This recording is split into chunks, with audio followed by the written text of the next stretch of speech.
ಈ ಕೇಸ್ದು ಮೊದಲೇ ಆರೋಪಿ ಅಬ್ದುಲ್ ಸಫ್ವಾನ್ ಅವರು ಬಜ್ಪೆ ಶಾಂತಿಗುಡ್ಡೆ ಅವರು, ಎರಡನೇ ಆರೋಪಿ ನಿಯಾಜ್ ಅವರು ಕೂಡ ಶಾಂತಿಗುಡ್ಡೆ ಬಜ್ಪೆ ವಿಲೇಜ್, ಮೊಹಮ್ಮದ್ ಮುಜಾಮಿಲ್ ಅವರು ಕೂಡ ಶಾಂತಿಗುಡ್ಡೆ ಬಜ್ಪೆ, ಕಲಂದರ್ ಶಾಫಿ ಅವರು ಕಲ್ವಾರು ವಿಲೇಜ್, ಆಮೇಲೆ ಆದಿಲ್ ಮೆಹರೂಫ್ ಇವರು ಕೂಡ ಬಾಲಾ ವಿಲೇಜ್ ಮಂಗಳೂರಿಂದ, ನಾಗರಾಜ್ ಇವರು ಕಲಸ ತಾಲೂಕು ಚಿಕ್ಕಮಗಳೂರು, ಮೊಹಮ್ಮದ್ ರಿಜ್ವಾನ್ ಇವರು ಕೂಕೂರು ವಿಲೇಜ್ ಮಂಗಳೂರು, ಆಮೇಲೆ ರಂಜಿತ್ ಇವರು ಕೂಡ ಕಲಸ ತಾಲೂಕು ಚಿಕ್ಕಮಗಳೂರು. 8 ಜನಕ್ಕೆ ನಾವು ಅರೆಸ್ಟ್ ಮಾಡಿದ್ದೀವಿ. ನಿನ್ನೆ ರಾತ್ರಿ ನಾವು ಈ ಕೇಸ್ ಸಂಬಂಧಪಟ್ಟ 8 ಜನಕ್ಕೆ ದಸ್ತಗಿರಿ ಮಾಡಿದ್ದೀವಿ. ಅದು ಈ ಕೇಸಲ್ಲಿ ಮೊದಲೇ ಆರೋಪಿ ಅಬ್ದುಲ್ ಸಫ್ವಾನ್ ಇವರು ಮುಖ್ಯವಾಗಿ ಶಾಂತಿಗುಡ್ಡೆ ವಿಲೇಜಿಂದ. ಅಬ್ದುಲ್ ಸಫಾನ್ ಮೇಲೆ 2023ಯಲ್ಲಿ ಒಂದು ಮರಣಾಂತಿಕ ಹಲ್ಲೆ ಆಗ್ತದೆ. ಆವಾಗ ಧನ್ರಾಜ್ ಮತ್ತು ಪುನೀತ್ ಮತ್ತು ಪ್ರಶಾಂತ್ ಅಂತವರು ಹಲ್ಲೆ ಮಾಡಿ ಅವ್ರಿಗೆ ಗಾಯ ಮಾಡ್ತಾರೆ. ಸೊ ಸೂರತ್ಕಲ್ಲಲ್ಲಿ 2023ರಲ್ಲಿ ಒಂದು ಕೇಸ್ ದಾಖಲಾಗ್ತದೆ. ಪ್ರಶಾಂತ್ ಮತ್ತು ಧನ್ರಾಜ್ ಇವರು ಸುಹಾಸ್ ಶೆಟ್ಟಿದು ಸ್ನೇಹಿತರುಗಳು. ಸೊ ನಂತರ ಇವರು ಎಲ್ಲ ಜೈಲಿಗೆ ಹೋಗ್ತಾರೆ. ಆದ ನಂತರ ಕೆಲವು ಕಾರಣದಿಂದ ಸಫ್ವಾನ್ ಅಂದ್ಕೊಂಡಿದ್ದು ದಟ್ ಸುಹಾಸ್ ಶೆಟ್ಟಿ ಒಂದು ದಿವಸ ಅವ್ರಿಗೆ ಕೊಲೆ ಮಾಡ್ತಾನೆ ಅಂತ. ಸೊ ಈ ವಿಷಯ ಅವರು ತಮ್ಮ ಸ್ನೇಹಿತರು ಮುಜಾಮಿಲ್ ಜೊತೆಗೆ ಚರ್ಚೆ ಮಾಡ್ತಾನೆ ಮತ್ತು ನಿಯಾಜ್ ಜೊತೆಗೆ ಚರ್ಚೆ ಮಾಡ್ತಾನೆ. ಈ ಮುಜಾಮಿಲ್ ಮತ್ತು ನಿಯಾಜ್ ಕೂಡ ಸ್ಥಳೀಯ ನಿವಾಸಿಗಳು. ಸೊ ಇವರು ಚರ್ಚೆ ಮಾಡುವಾಗ ಒಬ್ಬ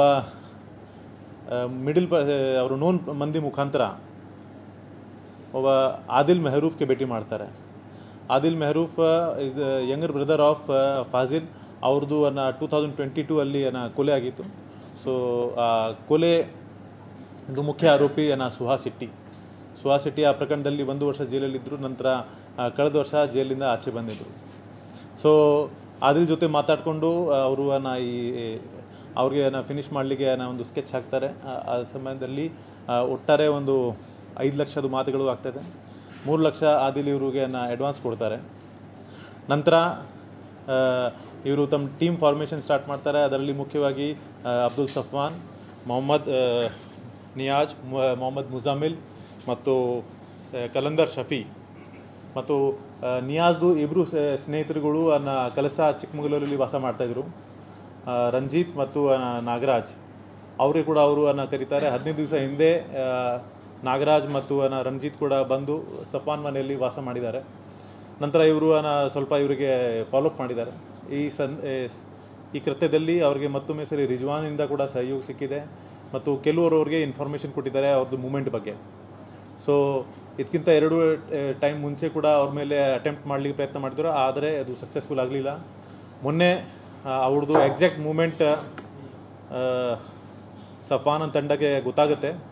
ಆವಾಗ ಇಮಿಡಿಯೇಟ್ಲಿ ಅವರು 2 ವೆಹಿಕಲಲ್ಲಿ ಈ ಕೃತ್ಯಕ್ಕೋಸ್ಕರ ಅವರು ಆ್ಯಕ್ಚುಲಿ 2 ವೆಹಿಕಲ್ಸ್ ಹೈರ್ ಮಾಡಿದರು. ಒಂದು ಬೊಲೆರೋ ಪಿಕಪ್ ವೆಹಿಕಲ್, ಒಂದು ಸ್ವಿಫ್ಟ್. ಸೊ 2 ವೆಹಿಕಲಲ್ಲಿ ಎತ್ತುಕೊಂಡು 7 ಜನ ಅವ್ರಿಗೆ ಚೇಂಜ್ ಮಾಡ್ತಾರೆ ಮತ್ತು ಒಂದು ರೈಟ್ ಲೊಕೇಶನಲ್ಲಿ ಮೊದಲೇ ಬೊಲೆರೋ ಪಿಕಪ್ಪಿಂದ ಅಡ್ಡ ಹಾಕಿ ಆಮೇಲೆ ಸ್ವಿಫ್ಟಿಂದ ಹಲ್ಲೆ ಮಾಡಿ ಆ ಸ್ಥಳದಲ್ಲಿ ಅವ್ರಿಗೆ ಒಂದು ಸಾಯಿಸಲಿಕ್ಕೆ ಪ್ರಯತ್ನ ಮಾಡಿದ್ದಾರೆ. ಸೊ ಅದಕ್ಕಾಗಿ 8 ಜನಕ್ಕೆ ನಾವೀಗ ಅರೆಸ್ಟ್ ಮಾಡಿದ್ದೀವಿ. ಇನ್ನೂ ಇಬ್ಬರು ಆರೋಪಿಗಳು ಈಗ ದಸ್ತಗಿರಿ ಆಗೋದು ಬಾಕಿ ಇದೆ. ಅವ್ರದ್ದು ಮುಖ್ಯ ಪಾತ್ರ ಅದರಲ್ಲಿ ಇನ್ಫಾರ್ಮೇಷನ್ ಪ್ರೊವೈಡ್ ಮಾಡೋದು ಮತ್ತು ಕಾನ್ಸ್ಪಿರಸಿದು. ಸೊ ಒಟ್ಟಾರೆ 10 ಜನ ಆರೋಪಿಗಳು ಇಲ್ಲಿವರೆಗೆ ನಾವು ಐಡೆಂಟಿಫೈ ಮಾಡಿದ್ದೀವಿ. ಮುಂದಿನ ತನಿಖೆ ಈಗ ಕಂಟಿನ್ಯೂ ಆಗ್ತಾ ಇದೆ.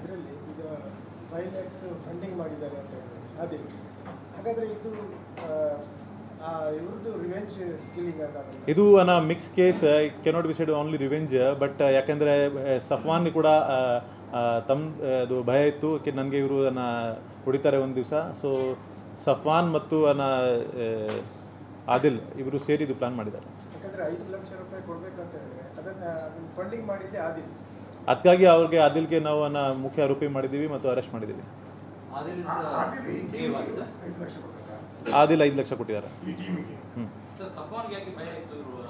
2023ಯಲ್ಲಿ ಪ್ರಶಾಂತ್, ರಣಜಿತ್ ಸೇರಿ ಇವ್ರ ಮೇಲೆ ಹಲ್ಲೆ ಮಾಡಿದರು. ಪ್ರಶಾಂತ್ ಇವ್ರದ್ದು ಫ್ರೆಂಡ್ ಆಫ್ ಸುಹಾಸ್ ಶೆಟ್ಟಿ ಮತ್ತು ಜೈಲಿಂದ ಆಚೆ ಬಂದ ನಂತರ ಪ್ರಶಾಂತ್ ಸುಹಾಸ್ ಶೆಟ್ಟಿಗೆ ಹೇಳಿದ್ದಾರೆ ದಟ್ ನನಗೆ ಸಫಾನಿಂದ ಭಯ ಇದೆ, ಯಾಕೆಂದರೆ ನಾನು ಅವ್ರ ಮೇಲೆ ಮರಣಾಂತಿಕ ಹಲ್ಲೆ ಮಾಡಿದೆ. ಸೊ ಆ ಚರ್ಚೆಗಳು ಸಫಾನ್ ತನಕ ರೀಚ್ ಆಗಿತ್ತು. ಮಧ್ಯದಲ್ಲಿ both parties are thinking that ಇಬ್ಬರು ಒಬ್ರೊಬ್ರಿಗೆ ಅಟ್ಯಾಕ್ ಮಾಡ್ಬೋದು. ಸೊ ಅದಕ್ಕಾಗಿ ಈ ರೀತಿ ಇದು ಘಟನೆಗಳು ನಡೆದಿದೆ.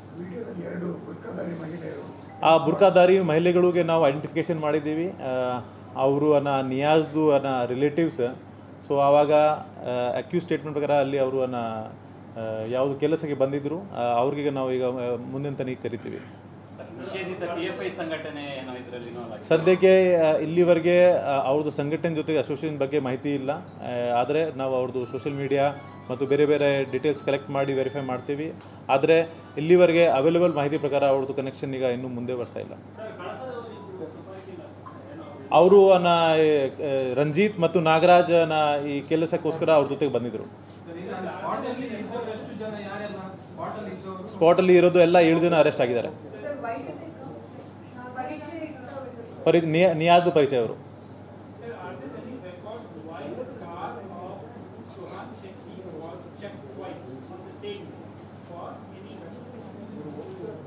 These are social media rumors and I will not comment upon that. ಯಾಕೆಂದರೆ ಸೋಷಿಯಲ್ ಮೀಡಿಯಾದಲ್ಲಿ ತುಂಬ ವದಂತಿಗಳು ಸ್ಪ್ರೆಡ್ ಆಗ್ತಾ ಇದೆ. ಆ ಸಂಬಂಧಪಟ್ಟ ಕೆಲವು ಕೇಸಸ್ ಕೂಡ ದಾಖಲು ಮಾಡಿದ್ದೀವಿ. ಆದರೆ ರೌಡಿ ಶೀಟರ್ಸ್ಗೆ ಸಾಮಾನ್ಯವಾಗಿ ಪೊಲೀಸ್ ಇಲಾಖೆಯಲ್ಲಿ ರೆಗ್ಯುಲರ್ ಕರೆದು ವಾರ್ನಿಂಗ್ ಮಾಡೋದು ಒಂದು ಕೆಲಸಗಳು ನಡೀತಾ ಇರ್ತದೆ. And not only Suhas but many other are also warn on time to time. ಅವ್ರ ಮೇಲೆ ನಾವು ಕ್ರಮ ಕೂಡ ತಗೊಳ್ತೀವಿ. ಯಾಕೆಂದರೆ ಅವರು ಕೆಲವು ಎಂಟಿ ಸೋಷಿಯಲ್ ಆ್ಯಕ್ಟಿವಿಟೀಸ್ ಮಾಡ್ತಾ ಇರ್ತಾರೆ. ಸೊ ಆ ಕಂಟ್ರೋಲ್ ಮಾಡಲಿಕ್ಕೆ ಅವ್ರಿಗೆ ನಾವು ರೆಗ್ಯುಲರ್ಲಿ ಸ್ಟೇಷನ್ಸಲ್ಲಿ ಕರಿತೀವಿ. ಹೌದು, yes. Will not say communal but ಆದಿಲ್ದು ಇಂಟೆನ್ಷನ್ ಮತ್ತು ಸಫಾನ್ದು ಇಂಟೆನ್ಷನ್ ಮ್ಯಾಚ್ ಆಯಿತು and that's why they partner. ಅಲ್ಲ, ಅಕ್ಯೂಸ್ಗಳು ಅದು ಅವರು ಬಾಡಿಗೆ ಮೇಲೆ ತೊಗೊಂಡಿದ್ದಾರೆ. ಅವರು ಓನರ್ಸ್ ಕೂಡ ನಾವು ಎನ್ಕ್ವೈರಿ ಕರೆದಿದ್ದೀವಿ. ಆಮೇಲೆ ಇದು ಏನು ರೌಡಿ ಶೀಟರ್ಸ್ಗೆ ಇದು ಕರಿತೀವಿ ಅಂತಂದ್ರೆ basically about criminal activity or the threat ಹಾಗೇನಿದ್ರು ಅದನ್ನು ಹೇಳ್ತೀರಾ? ಕರುವಾಗ ಎಲ್ಲ ರೀತಿ ಚರ್ಚೆಗಳು ಆಗ್ತದೆ. ಅವ್ರದ್ದು ಆ್ಯಕ್ಟಿವಿಟಿ ಬಗ್ಗೆ ಅವ್ರ ಮೇಲೆ ಏನಾದರೂ ನಮಗೆ ಸುದ್ದಿ ಬರ್ತದೆ ಅದು ಪಾಸ್ ಆನ್ ಮಾಡಲಿಕ್ಕೆ. Because we have to deal with all these activities. ಈಗ ನಾವು ವೆರಿಫೈ ಮಾಡ್ತಾ ಇದ್ದೀವಿ. ಒಂದು ಕಲಂದರ್ ಸಾಫಿ ಮೇಲೆ ಕನ್ಜಂಪ್ಷನ್ ಕೇಸ್ ಇತ್ತು, ಡ್ರಗ್ ಕನ್ಜಂಪ್ಷನ್ ಕೇಸ್. ಇನ್ನೊಬ್ಬನ ಮೇಲೆ ಒಂದು ಡಕ್ಯಾತಿ ಕೇಸ್ ಇದೆ. ಮೊಹಮ್ಮದ್ ಮುಜಾಮಿಲ್ ಮೇಲೆ ಒಂದು ಡಕ್ಯಾತಿ ಕೇಸ್ ಇದೆ. ಸೊ ಬೇರೆ ಬೇರೆಯವ್ರದ್ದು ಈಗ ಕ್ರಿಮಿನಲ್ ಇಂಟೆನ್ಷನ್ಸ್ ಈಗ ನಾವು ತೆಗಿತಾ ಇದ್ದೀವಿ. ಅಲ್ಲ, ಅದು ನಮ್ಮ ಪೊಲೀಸ್ ಇನ್ಫಾರ್ಮೇಷನ್ ಸಿಸ್ಟಮ್ ಆಧಾರ ಮೇಲೆ ಅವ್ರಿಗೆ ಹಿಡಿದಿದ್ದೀವಿ. ಅದು ಈಗ ಡಿಸ್ಕ್ಲೋಸ್ ಮಾಡ್ಲಿಕ್ಕೆ ಆಗಲ್ಲ. ಅದೇ ಹೇಳಿದ್ದೀವಿ, ಆ ಬುರ್ಕಾದಾರಿ ಲೇಡೀಸ್ ನಿಯಾಜ್ ರಿಲೇಟಿವ್ಸ್ ಅವ್ರಿಗೆ ನಾವು ಐಡೆಂಟಿಫೈ ಮಾಡಿದ್ದೀವಿ. ಈಗ ಮುಂದಿನ ದಿವಸದಲ್ಲಿ ಅವರಿಗೆ ತನಿಖೆಗೆ ಕರಿತೀವಿ.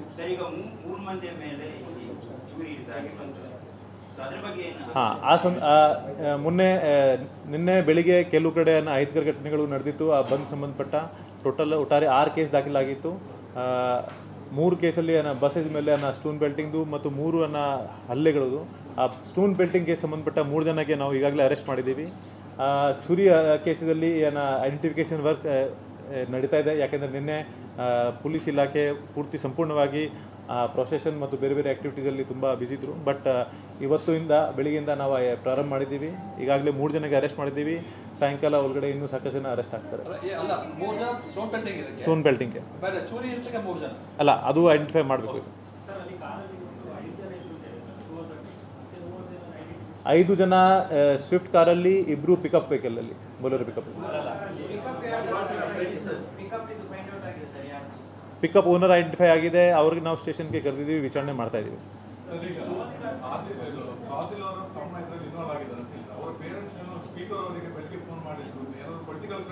No political pressure. Every criminal pleads innocence. So ಅದರಲ್ಲಿ ಐ ವಿಲ್ ನಾಟ್ ಕಮೆಂಟ್.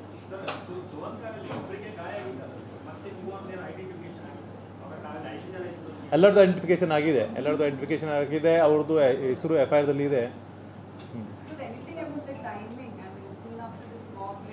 ಇಲ್ಲ, this was their 3rd attempt. So ಅದಕ್ಕಿಂತ ಮುಂಚೆ ಕೂಡ ಅವರು 2 ಟೈಮ್ ಅಟೆಂಪ್ಟ್ ಮಾಡಿದ್ರು. ಆವಾಗ ಇವ್ರದ್ದು ಕೆಲವು ಟೀಮ್ ಮೆಂಬರ್ಸ್ ಆ ಸ್ಪಾಟಲ್ಲಿ ಇರಲಿಲ್ಲ. ಆ ಸ್ಪಾಟಿಂದ ತುಂಬ ದೂರ ಇತ್ತು. ಅದಕ್ಕಾಗಿ ಅವ್ರಿಗೆ ಮೊಬಿಲೈಸ್ ಮಾಡಲಿಕ್ಕೆ ಆಗಲಿಲ್ಲ.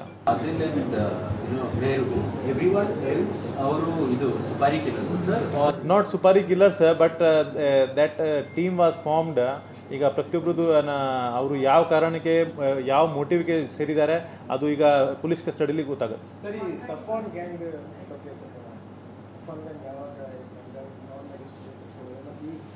ಅವರೊಟ್ಟಿಗೆ ಇದ್ದವರು ಇಲ್ಲಿಂದ ಚಿಕ್ಕಮಗಳೂರಿಂದ ಬಂದವರು ಕೂಡ ಅದು ಯಾವ ರೀತಿ? ಸೊ ಸಫ್ವಾನ್ ಈ ಟೀಮ್ಗೆ ಇದು ಇವ್ರ ಜೊತೆಗೆ ಇದು ರಿವೆಂಜ್ ತಗೊಳ್ಳಿಕ್ಕೆ ಕಟ್ಟಿದ್ರು.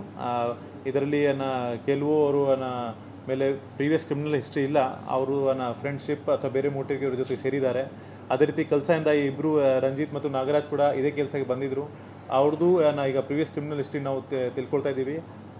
ಸೊ ಎಕ್ಸಾಕ್ಟ್ ಮೋಟಿವ್ ಯಾವ ಕಾರಣಕ್ಕೆ ಯಾರ್ಯಾರು ಜಾಯಿನ್ ಮಾಡಿದ್ರು ಅದು ಎಕ್ಸಾಕ್ಟ್ಲಿ ನಾವು ಈಗ ಇವತ್ತು ಅವ್ರಿಗೆ ಜುಡಿಷರಿ ಮುಂದೆ ಹಾಜರು ಮಾಡಿಸಿ ಪೊಲೀಸ್ ಕಸ್ಟಡಿಗೆ ತಗೊಳ್ತೀವಿ, ಆವಾಗ ಗೊತ್ತಾಗ್ತದೆ.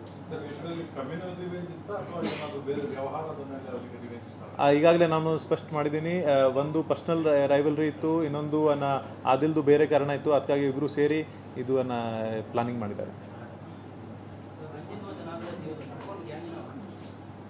ಈಗ ಅದೇ ಹೇಳ್ತಾ ಇದ್ದೀವಿ, ಪೊಲೀಸ್ ಕಸ್ಟಡಿಯಲ್ಲಿ ಇರುವಾಗ ನಾವು ಫರ್ದರ್ ಸ್ಟೇಟ್ಮೆಂಟ್ ತಗೊಳ್ತೀವಿ, ಇಂಟ್ರೋಗೇಷನ್ ಮಾಡ್ತೀವಿ, ಆವಾಗ ಗೊತ್ತಾಗುತ್ತೆ. ಸೊ ಇಮಿಡಿಯೇಟ್ಲಿ ಆಫ್ಟರ್ ಇನ್ಸಿಡೆಂಟ್ ಅವರು ಸ್ವಿಫ್ಟ್ ಕಾರಿಂದ ಎಸ್ಕೇಪ್ ಆಗಿದ್ದಾರೆ. ಆಮೇಲೆ ಕೆಲವು ಡಿಸ್ಟೆನ್ಸ್ ನಂತರ ಅವರು ಆ ಸ್ವಿಫ್ಟ್ ಕಾರ್ಗೆ ಬಿಟ್ಟು ಬೇರೆ ಕಡೆ ಅದು ಹೈಡ್ ಆಗಿ ಆಮೇಲೆ ಎಸ್ಕೇಪ್ ಮಾಡ್ಲಿಕ್ಕೆ ಪ್ರಯತ್ನ ಮಾಡ್ತಾಯಿದ್ರು. ಯಾಕೆಂದರೆ ಆ ದಿವಸ ಪೊಲೀಸ್ದು ಚೆಕಿಂಗ್ ತುಂಬ ನಡೀತಾ ಇತ್ತು. So they are hiding at a safe place somewhere between Bajpe and Moodbidri. ಆವಾಗ ನಾವು ನಮ್ಮ ಹ್ಯೂಮನ್ ಇಂಟೆಲಿಜೆನ್ಸ್ ಮತ್ತು ಟೆಕ್ನಾಲಜಿಕಲ್ ಇಂಟೆಲಿಜೆನ್ಸ್ ಬಳಕೆ ಮಾಡಿ ಅವ್ರಿಗೆ ಟ್ರ್ಯಾಕ್ ಮಾಡಿದ್ದೀವಿ.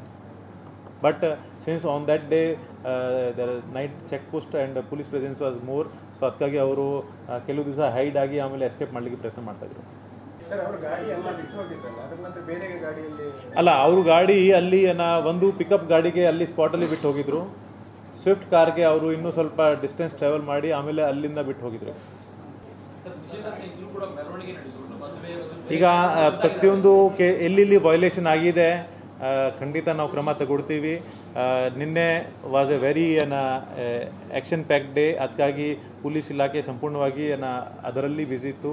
ಆದ ನಂತರ ಸೋಷಿಯಲ್ ಮೀಡಿಯಾ ಸಂಬಂಧಪಟ್ಟ ಕೆಲವು ವದಂತಿಗಳ ಮೇಲೆ ನಾವು ಕೇಸ್ ದಾಖಲು ಮಾಡಿದ್ದೀವಿ. ನಿನ್ನೆ ಸುಮಾರು 15 ಕೇಸ್ ನಾವು ಓನ್ಲಿ ಸೋಷಿಯಲ್ ಮೀಡಿಯಾ ಅಲ್ಲಿ ಪ್ರಚೋದನಕಾರಿ ಹೇಳಿಕೆಗಳು ಅಥವಾ ಸುಳ್ಳ ವದಂತಿಗಳು ಸ್ಪ್ರೆಡ್ ಮಾಡೋ ಸಂಬಂಧಪಟ್ಟ ದಾಖಲು ಮಾಡಿದ್ದೀವಿ. ಮತ್ತು ಇವತ್ತು ಕೂಡ ಯಾರ್ಯಾರು ಬಂದ್ ಸಂಬಂಧಪಟ್ಟ ವೈಲೇಷನ್ ಮಾಡಿದ್ದಾರೆ ಅದರ ಮೇಲೆ ಕೂಡ ನಾವು ಕ್ರಮ ತಗೊಳ್ತೀವಿ. ಸೊ ದ್ಯಾಟ್ ಅಕೌಂಟ್ ಇನ್ಸ್ಟಾಗ್ರಾಮ್ ಅಕೌಂಟ್ದು ಪ್ರೊಸೀಜರ್ ನಡೀತಾ ಇದೆ ವೆರಿಫಿಕೇಷನ್ದು. ಆದರೆ ಅದು ಕೂಡ ನಾವು ಹೇಳ್ತೀವಿ that many false things are being spread. ಯಾಕೆಂದರೆ ಅದು ಅಕೌಂಟ್ ಕ್ರಿಯೇಷನ್ ಡೇಟ್ ಮತ್ತು ಅಕೌಂಟ್ಸ್ ಫಾಲೋವರ್ ಅಲ್ಲ. ಈಗ ನಾವು ಸ್ಪಷ್ಟವಾಗಿ ನೋಡಿದರೆ many edition are there. So no, we are verifying. That's why I am not commenting that it is a false or true. Now verify ಮಾಡ್ತಾ ಇದ್ದೀವಿ.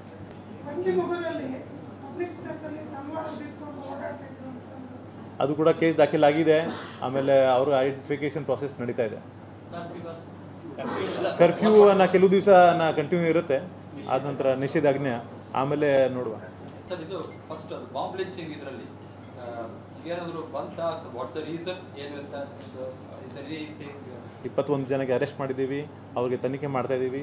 ಆ್ಯಂಡ್ ಐ ವಿಟ್ನೆಸ್ ಇದು statement collect ಮಾಡ್ತಾ ಇದ್ದೀವಿ. ಎಕ್ಸಾಕ್ಟ್ ಸ್ಟೋರಿ ಕೆಲವು ದಿವಸ ನಂತರ clear ಆಗ್ತದೆ.